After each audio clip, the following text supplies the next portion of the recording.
Everyone, আজকে নিয়ে চলে আসলাম ছোট বেলে মাছের চচ্চড়ি। এই জন্য আমি বেলে মাছের মধ্যে দিয়ে দিচ্ছি পেঁয়াজ কুচি। এখানে 1 কাপ পেঁয়াজ কুচি আছে, এর মধ্যে দিয়ে দিচ্ছি রসুন বাটা 1 চা চামচ।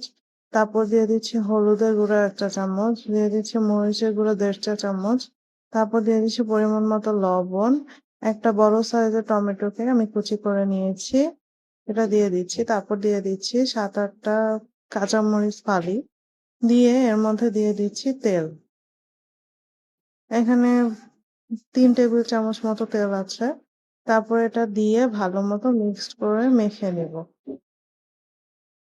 চচ্চড়ি হাতে মেখে বসালেই মজা হয় বেশি। চচ্চড়ি যত ভালোভাবে মাখা হবে ততই টেস্টটা বেড়ে যাবে। এখন এর মধ্যে দিয়ে দিচ্ছি আমি পানি। এখানে আমি হাফ মগ পানি দিয়েছি। তারপর দিয়ে এখন এটা নিয়ে আমি চুলায় চলে যাব। আমি চুলায় এটা বসিয়ে দিয়েছি, এখন ঢেকে দিচ্ছি 10 মিনিটের জন্য। 10 মিনিট হয়ে গেলে আমি ঢাকনা উঠিয়ে চেক করে নিচ্ছি। এখন আমি এটা আলতো হাতে একটু নেড়ে দিচ্ছি। আলতো হাতে নাড়বেন, না হলে মাছগুলো ভেঙে যেতে পারে। আমার নাড়া হয়ে গেলে এখন আমি এর মধ্যে দিয়ে দিব ধনিয়া পাতা কুচি। ধনিয়া পাতাটা দিলে চচ্চড়ি মাছের স্বাদ দ্বিগুণ বেড়ে যায়। তারপর এটাকে আবারও ঢেকে দিব 10 মিনিটের জন্য।